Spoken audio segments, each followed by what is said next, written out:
प्रणाम गुरुवर। आपकी आज्ञा अनुसार मैं भिक्षा मांग लाया। तुम स्वयं भिक्षा मांग लाए हो? अर्थात तुम्हारा स्वाभिमान अब तुम्हारी साधना में कभी बाधा नहीं डालेगा। कारण मैं नहीं जानता, पर तुम्हारी आंखों में एक नहीं अनगिनत प्रश्न है। सत्य कहा आपने गुरुवर, पर मैं ये जानता हूं मेरे सारे प्रश्नों के उत्तर मिल जाएंगे यदि एक प्रश्न हल हो गया। कौन सा प्रश्न? क्या आपने मुझे अपना शिष्य स्वीकार किया? तुम्हें इतना विश्वास है मुझ में? मुझे बाहरी ज्ञान पर विश्वास नहीं। वेद पुराण मैंने पढ़े, पर वो ज्ञान किसी और का, स्वयं की अनुभूति नहीं। और उसे जानकर भी मेरे प्रश्नों के उत्तर नहीं। अर्थात वो ज्ञान मेरे लिए अपूर्ण है। जो शक्ति मनुष्य के भीतर है, मुझे उसका अनुभव करना है, और वो केवल ध्यान मार्ग से ही संभव है। और ध्यान से समाधि योग तक का मार्ग आपके चरणों से गुजरता है। आपका मार्गदर्शन मेरे प्रश्नों के उत्तर बनेंगे। विचारशील है। तुम्हारी जिज्ञासा ही तुम्हें समस्त जीवों के कल्याण का मार्ग दर्शाएगी। पहले भोजन कर लो, फिर बात करेंगे।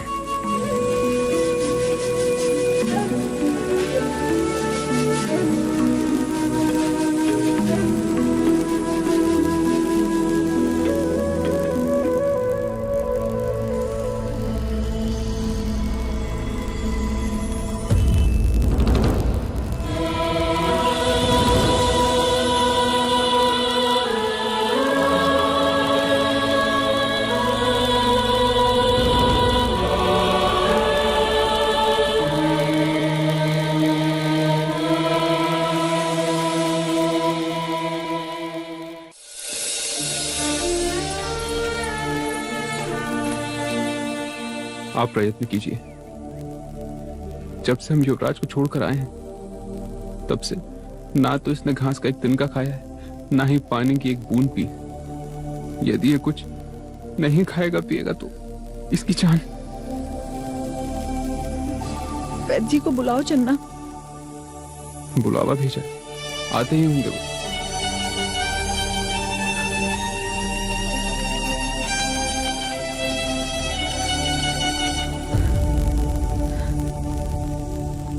तुम्हारी तरह मुझे भी कुछ खाना पीना अच्छा नहीं लगता,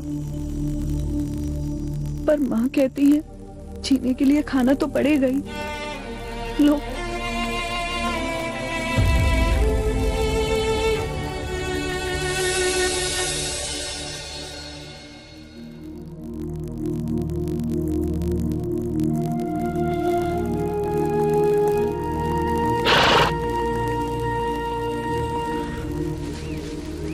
क्षमा करना मित्र, मैं तुम्हें घास खिलाना भूल गया।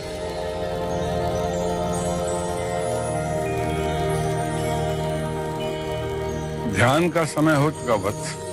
जी अभी आए। गुरुवर, क्या मैं इस अश्व को कंटक कह के बुला सकता हूँ? तुम तो रिश्ते नाते तोड़ के आए हो, नए संबंध बना रहे हो। इस अश्व को देखकर मुझे मेरे कंटक की याद आ गई। इन्हीं स्मृतियों से मुक्ति पाने का नाम ध्यान।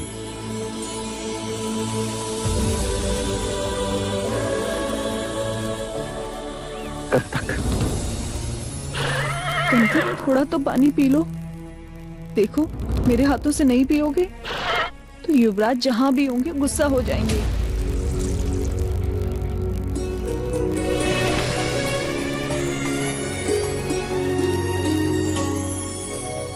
ले पानी पी ले कंटक।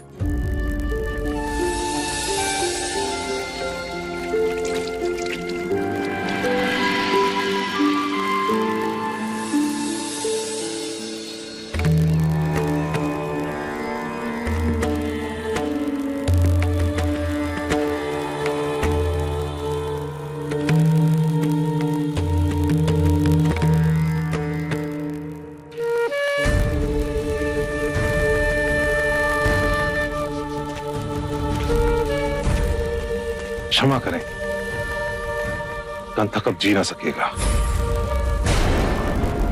वो भी एक जीवी है। अन्न और जल त्यागे कोई कितने दिन जी सकता है? कंथक! कंथक! कंथक, क्या हुआ? कंथक कुछ बोल। मैं युवराज से क्या कहूंगा?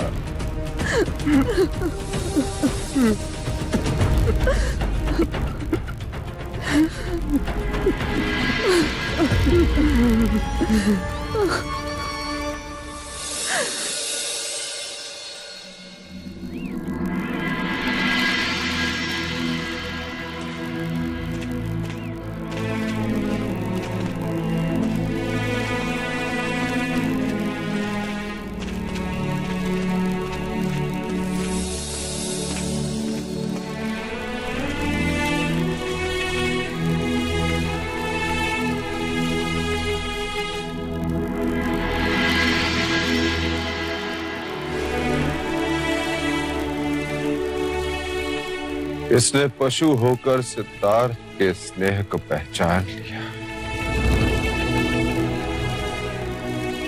परंतु हम उसके मूल्य को नहीं पहचान सके। वियोग में इसके प्राण चले गए, परंतु मैं अब भी जीवित हूं। स्वयं को संभालिए भाई महाराज।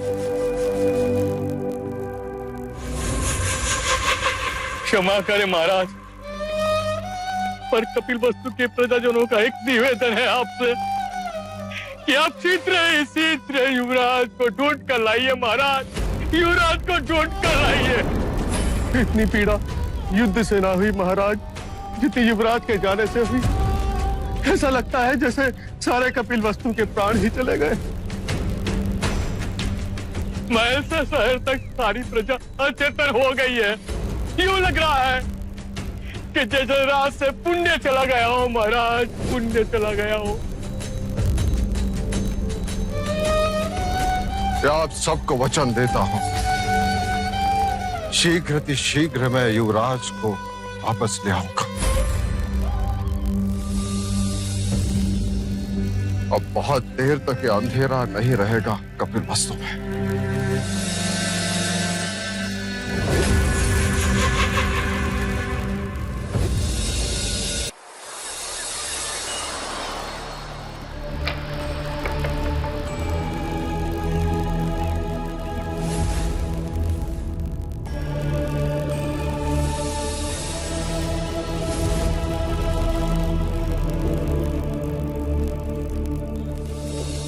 सिद्धार्थ,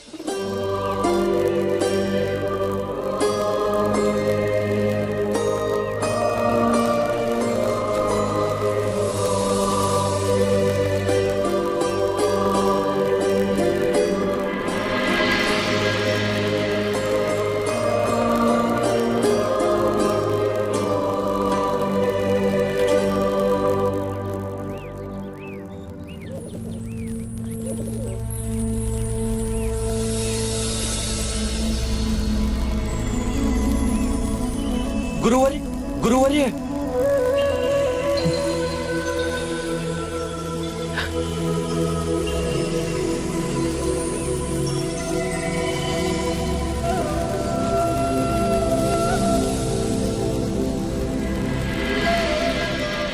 जीवन को इतना गंभीर न बनाओ वत्स कि जीवन बोझ लगने लगे।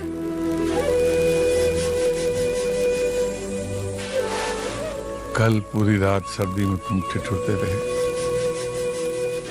शिष्यों की कुटिया में क्यों नहीं गए?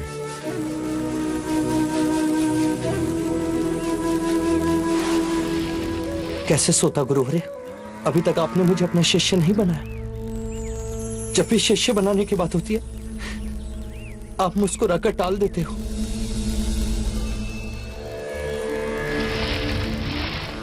शिष्य अपना गुरु स्वयं चुनता है। गुरु तो केवल संकेत पड़ता है कि जो व्यक्ति सामने है उसमें शिष्य बनने की योग्यता है या नहीं? तुम जब से यहां आए हो मैं तुम्हारे लक्षण देख रहा हूं, तुम्हें परख रहा हूं। आप मुझे जितना चाहे परख ले, आप मुझे जिस कसौटी पर उतारेंगे मैं उतरूंगा। बस आप मुझे अपना शिष्य बना लीजिए। ज्ञान की खोज में इतने प्यासे आए यहां, लेकिन जो तीव्रता तुम्हारी प्यास में है किसी में नहीं देखी। तुम में वो सब गुण हैं जो एक गुरु अपने शिष्य में खोजता है। तुम्हें दया है, सरलता है और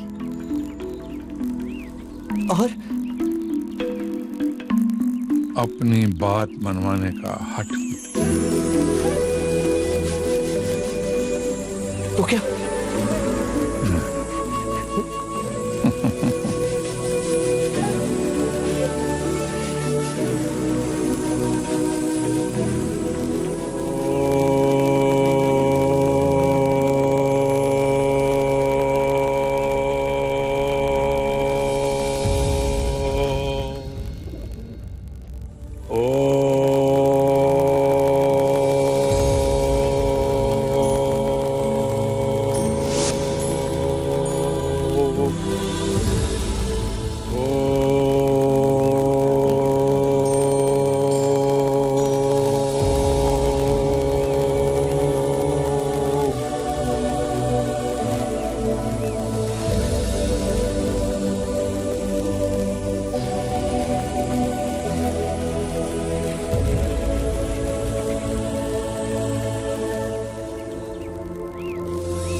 गुरुदेव एक प्रश्न पूछूं? पूछो बस। गुरुदेव मैं अपने मुंह से अपनी क्या प्रशंसा करूं? मैंने कई गुरुओं से ज्ञान की प्राप्ति की, चारों वेद उपनिषद मुझे कंठस्थ हैं, परंतु फिर भी आपने मुझे अपना शिष्य बनाने में पूरा 1 मास ले लिया और इस सिद्धार्थ को मात्र 2 दिन में ही आपने अपना शिष्य बना लिया।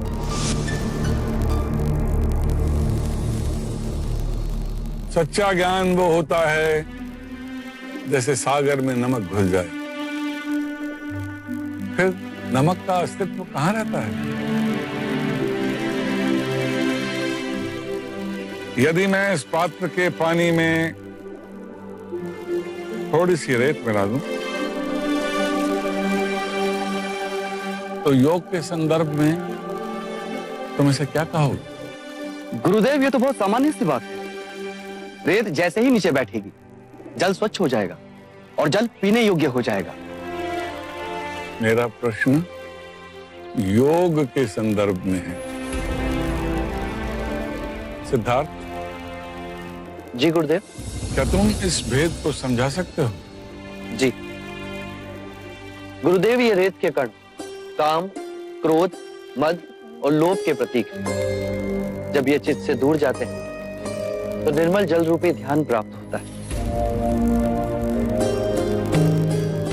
चंद्रपत, तुम्हें तुम्हारे प्रश्न का उत्तर मिल गया होगा। मैंने सिद्धार्थ को 2 ही दिन में अपना शिष्य क्यों बना लिया?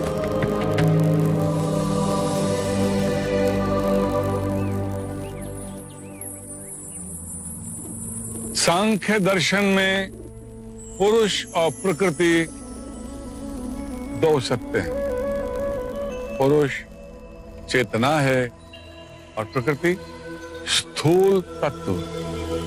पुरुष और प्रकृति कामनावश जब एक दूसरे से बंध जाते हैं, जैसे 2 सांप, तो जीव का जन्म होता है। जैसे मनुष्य, पेड़, पौधे, पशु, पक्षी। किंतु ज्ञात रहे, कामना से मुक्ति ही मोक्ष। गुरुवारे, सांख्य योग क्या है? मेरी उस पर रुचि। मेरी तो दोनों में ही रुचि है, सांख्य योग और सांख्य दर्शन। दोनों में अंतर तो वैसे भी शब्दों का ही है। नहीं वत्स, इनमें बहुत बड़ा भेद है। ये इतनी गहरी खाई है कि पाटी नहीं जा सकती। जो सिद्धार्थ पूछ रहे हैं वो सांख्य योग है, मोक्ष की अनुभूति है। जो तुम पूछ रहे हो वो सांख्य दर्शन है, जो बुद्धि से संबंध रखती है। मार्ग को समझना और मार्ग पर चलना, दोनों में बहुत बड़ा अंतर है। मन में उठी कामनाएं ही सारी सृष्टि का निर्माण करती है, विचारों का निर्माण करती है। विचार और कामनाओं को जन्म देते हैं और ये खेल कभी समाप्त नहीं होता। गुरुवर्य, तो मन पर वश कैसे पा सकते हैं? अपनी सांसों पर नियंत्रण करके। सांख्य योग में सांसों के आवागमन पर नियंत्रण करना अति आवश्यक है। पूरे दिन हम एक ही नासिका छिद्र से सांस लेते हैं, परंतु हर घंटे ये क्रिया बदलती रहती है। जब हम बाईं नासिका से सांस लेते हैं तो उसे इड़ा नाड़ी या सूर्य नाड़ी कहते हैं, और जब हम दाईं नासिका छिद्र से सांस लेते हैं तो उसे पिंगला नाड़ी या चंद्र नाड़ी कहते हैं। ये सूक्ष्म नाड़ियां हमारी रीढ़ की हड्डी के दोनों ओर स्थित हैं। इनमें एक तालमेल बैठा के हमें सुषुम्ना को जगाना है।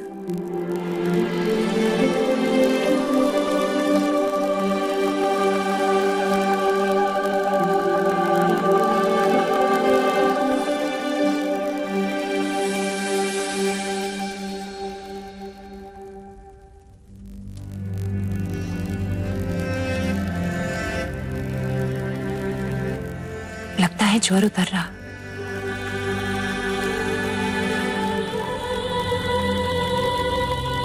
तुम पर सबका दायित्व बढ़ रहा है, मेरा, यशोधरा का, राहुल का। जब ज्वर हो तो अधिक बातें नहीं करते।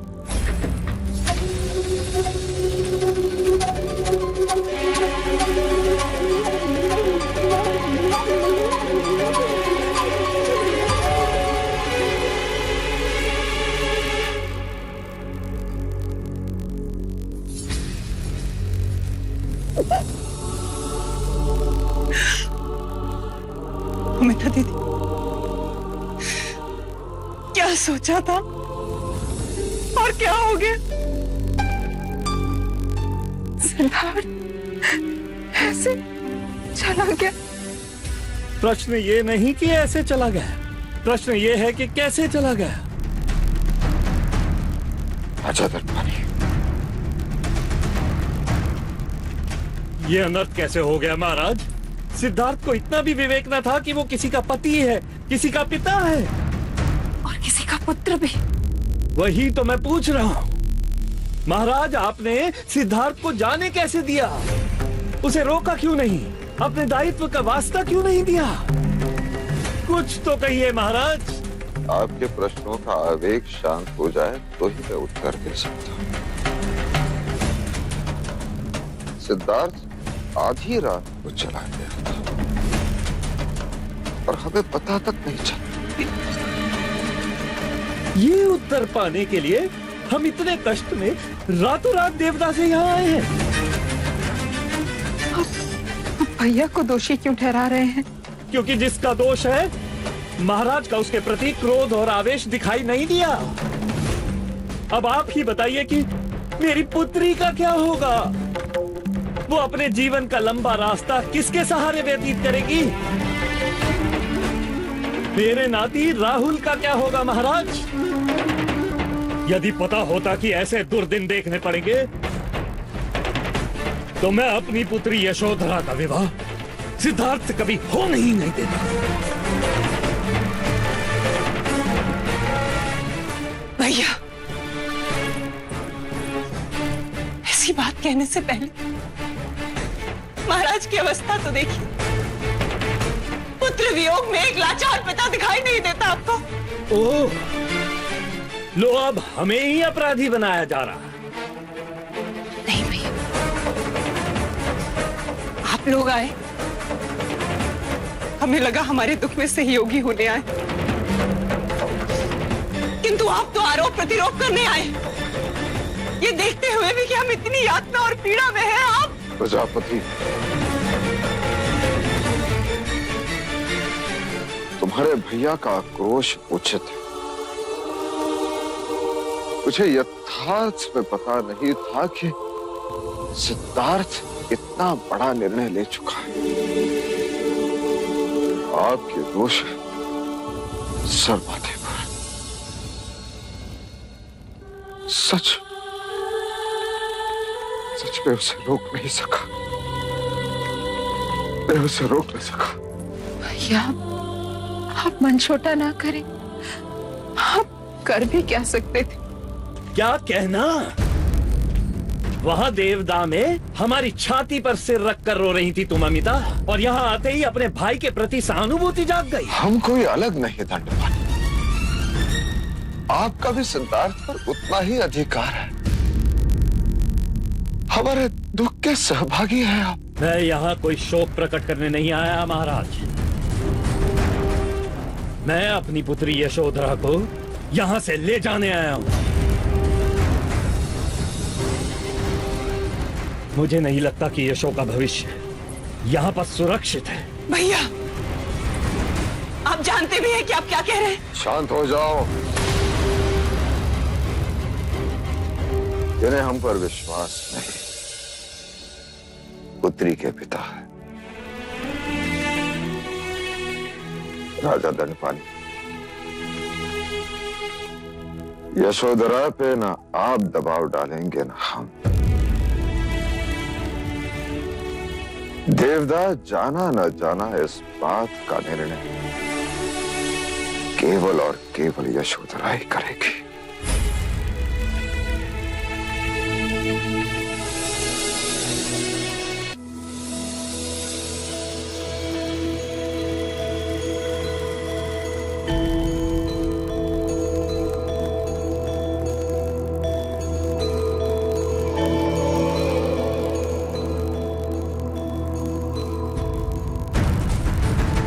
खाने में जो था सो आपको दे दिया है। आपका पूरा परिवार इतने चावल में कैसे निर्वाह कर लेता है?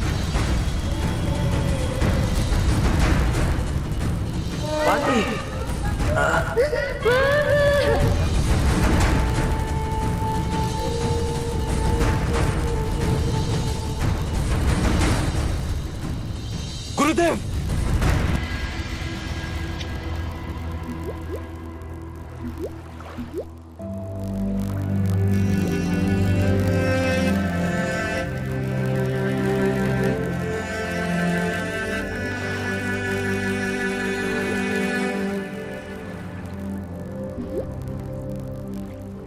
तुम्हारी अशांति का कारण?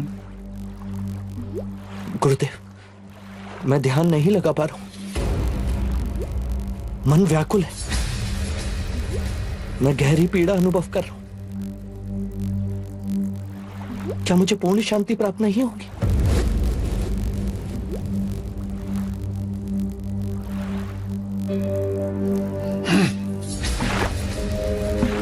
देखा वो पत्थर कैसे पानी से उछलता हुआ चला गया। देखो वत्स, पहले पहल जब ध्यान केंद्रित करते हैं तो भूत, भविष्य, वर्तमान के विचार चारों तरफ से घेर लेते हैं। वो बादल देख रहे हो? वो भी इन विचारों की तरह नए नए रूप लेके विचरते हैं, फिर भी आकाश अनछुआ रहता है। जब पूर्ण ध्यान लगाना हो तो तुम्हें आकाश की तरह होना चाहिए। विचार आएंगे, काल की तरह तुम्हें चारों ओर से घेर लेंगे, पर तुम्हारा मन सांसों के आवागमन पर केंद्रित रहना चाहिए। फिर एक समय आएगा जब तुम्हें शून्य का अनुभव होगा। तब तुम्हारी सारी पीड़ाएं, सारे दुख, सारे संताप ऐसे उड़ जाएंगे जैसे वो बादल।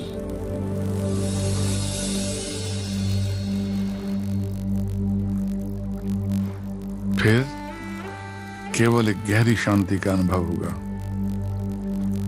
जैसे वो नीला आकाश।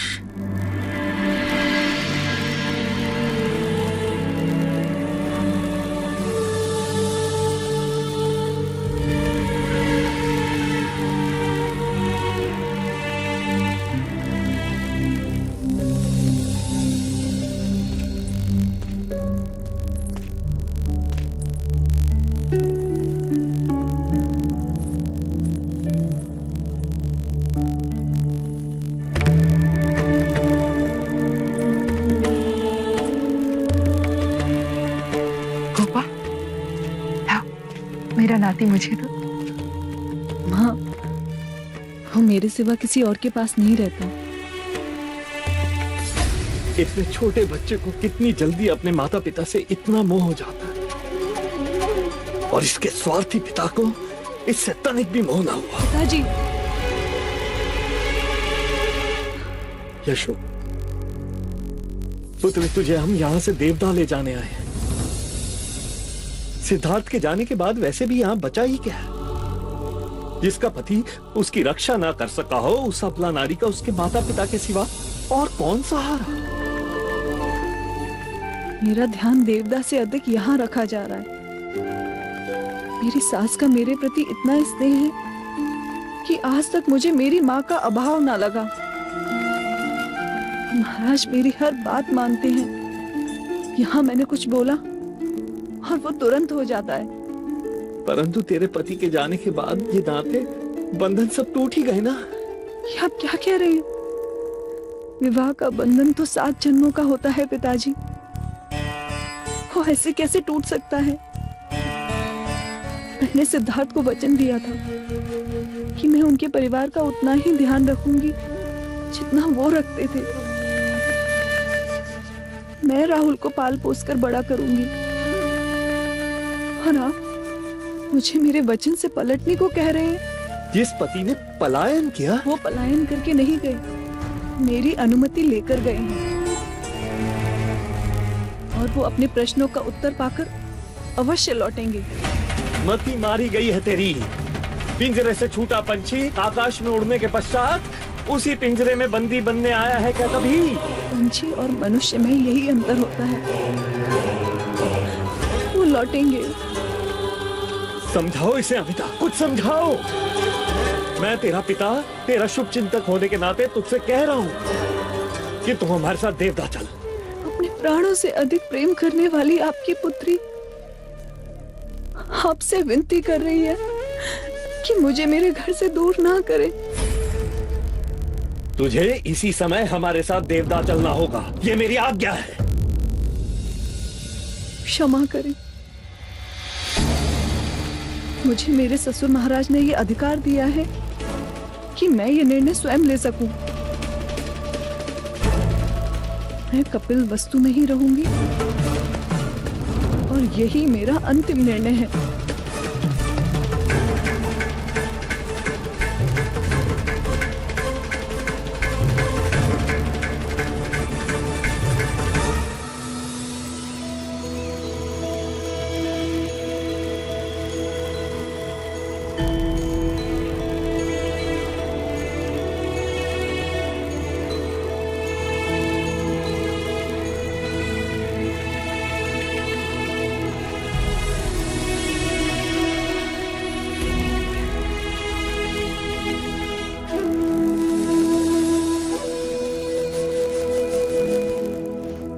प्रणाम गुरुदेव।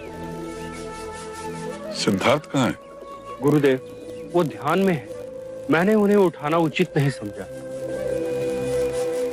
ज्ञान प्राप्त करने के लिए सिद्धार्थ के मन में बड़ी तड़प है। ऐसा प्रतीत होता है ज्ञान के मार्ग पर चलने के लिए तो अपने समस्त भौतिक सुख चैन छोड़कर आया। क्षमा करें गुरुदेव, मैं अपने मुंह से अपनी क्या प्रशंसा करूं, परंतु सिद्धार्थ से बड़ा त्यागी मैं हूं। मैं तो ऐसे ऐसे सुख चैन छोड़कर यहां आया हूं कि आप चकित रह जाएंगे गुरुदेव। अंग देश के सबसे बड़े व्यापारी का पुत्र हूं मैं। और वो है सिद्धार्थ गौतम। वो सिद्धार्थ गौतम जिसने कौशल नरेश प्रसन्नजीत को बिना शस्त्र उठाए पराजित किया था। शुद्धोधन राजा के पुत्र, शाक्य देश के भावी महाराज, युवराज सिद्धार्थ गौतम। अब कहिए, ज्ञान प्राप्त करने की तीव्रता किसमें अधिक है? भिक्षाटन का समय हो गया, प्रस्थान करो।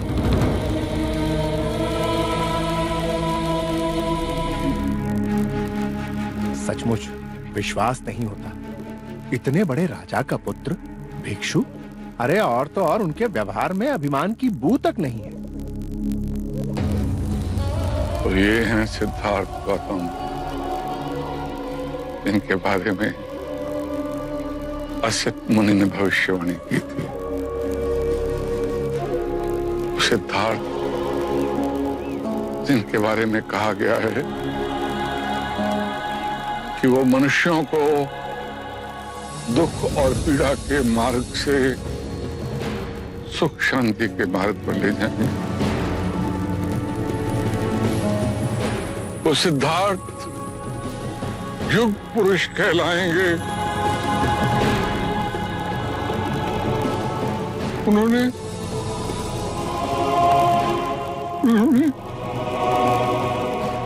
मुझे अपना गुरु स्वीकार किया।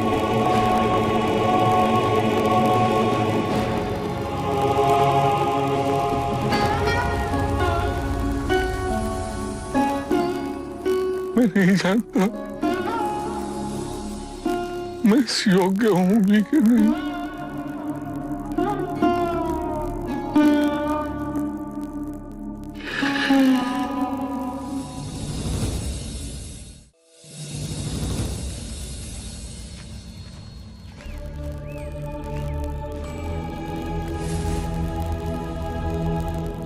कैसे आनंद से ध्यान में मग्न बैठे हैं युवराज।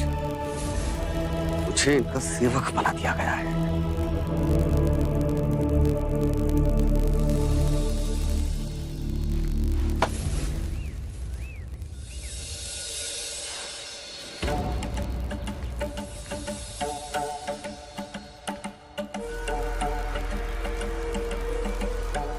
इसके लिए भिक्षा मांगू मैं, गुरु का चहेता बनेगी।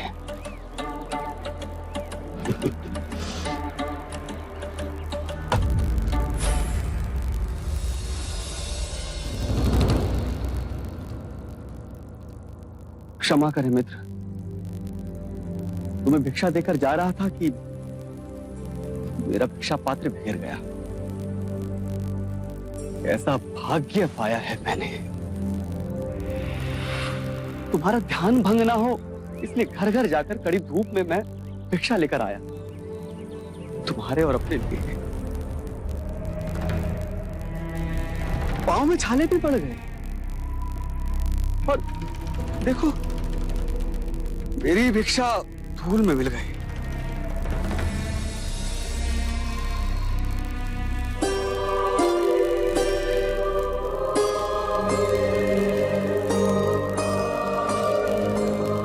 चंद्रकांत, ये भिक्षा आप ग्रहण करें, मुझे इसकी आवश्यकता नहीं।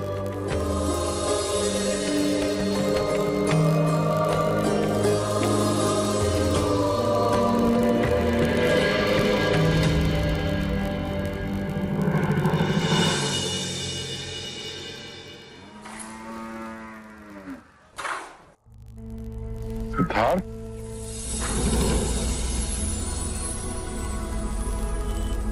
आप बिना देखे कैसे जान लेते कि मैं गुरु और माता में कोई अंतर नहीं होता बस। माता जरा सी आहट से अपने बच्चे को पहचान लेती है।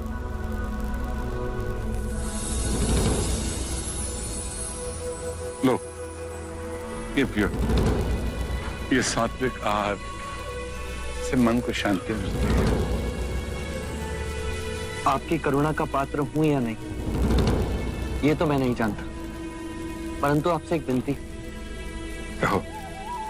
जब भिक्षा मांगने का समय हो तो आप मुझे ध्यान से उठा दिया करें।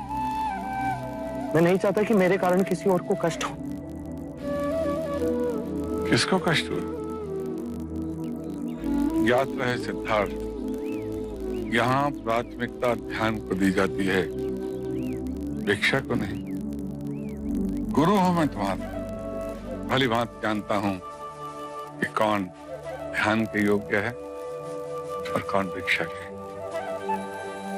संकोच न करो और बताओ कि तुम ध्यान की अनुभूति में कहां तक पहुंचे।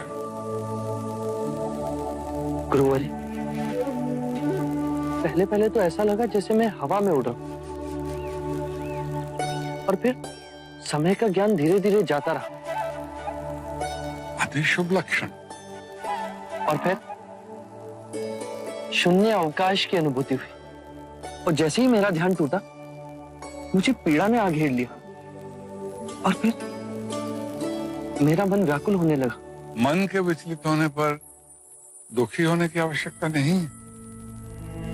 तुम्हें इसके आगे अनंत के शून्य आकाश की अनुभूति करनी है। जो भौतिक है वो मन का बुना जाल है, जैसे उस दिन पात्र के पानी में धूल के कण। तुम्हें स्थिर नहीं होना। मन के और भीतर जाओगे तो पाओगे वहां कुछ भी नहीं, पूर्ण शून्य, पूर्ण शून्य। अपना दीप जलाओ, अडिग रहो, मन डोले तो तुम नहीं डोलो।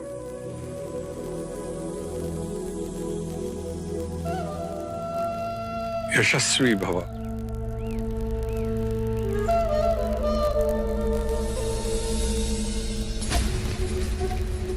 महाराज, हमें यशोधरा और सिद्धार्थ के दाम्पत्य जीवन के बारे में गंभीरता से कुछ सोचना चाहिए। यूं हाथ पे हाथ धरे बैठे रहे तो बहुत देर हो जाएगी। महाराज अस्वस्थ थे, परंतु अब ठीक हैं। महाराज, हमारी आयु और अनुभव सिद्धार्थ से अधिक है।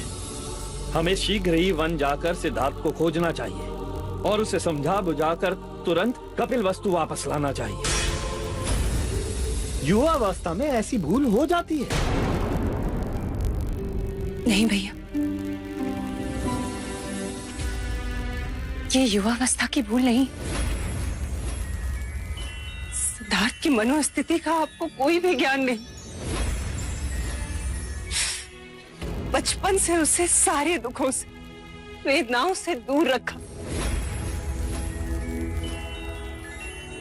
पर अचानक जीवन का कठोर सत्य एकाएक उसके सामने आ गया और उसका कोमल मन इतना गहरा आघात सह न सका। दिन रात वो इस पीड़ा की अग्नि में जलता रहा।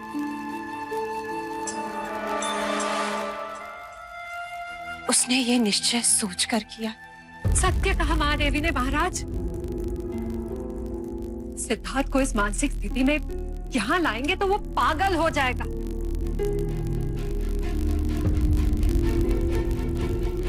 पर कहीं उसने आत्महत्या कर ली तो? ईश्वर करे ऐसा ना हो। यही भय मुझे सिद्धार्थ को वापस लाने के लिए रोक रहा है। मैं उसे विवश करके वापस ले आऊं और वो कहीं कुछ करने बैठे। नहीं महाराज, ऐसा ना कहे। नहीं प्रजा, सिद्धार्थ को कुछ नहीं होगा।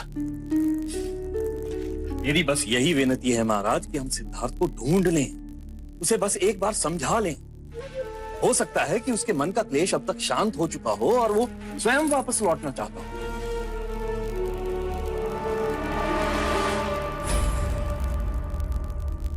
ठीक है, प्रयत्न करना हमारे बस में, परंतु उस प्रयत्न का फल हमारे मन अनुसार हो, इसकी कामना हम नहीं कर सकते। सिद्धार्थ को लाने मैं स्वयं जाऊंगा। परंतु भाई महाराज, इतने तीव्र ज्वर में आप न जाएं तो ही अच्छा होगा। हाँ महाराज, अनुज ठीक कह रहे हैं। अनुज, तुम अपने साथ महामंत्री को भी ले जाओ और सिद्धार्थ से थोड़ा संभल कर बात कर। मैं पूर्ण चेष्टा करूंगा भाई महाराज। महाराज, आप मुझे भी साथ जाने की अनुमति दें। मैं भी सिद्धार्थ को समझाने का प्रयत्न करूंगा। तुम्हारा बंधु प्रेम देखकर मैं प्रसन्न हुआ देवदत्त। अवश्य, तुम भी अवश्य जाओ। परंतु एक बात का ध्यान रखना, सिद्धार्थ पर किसी भी प्रकार का दबाव न डाला जाए। निश्चिंत रहिए महाराज, मेरे रहते सिद्धार्थ पे कोई दबाव नहीं डाल सकता।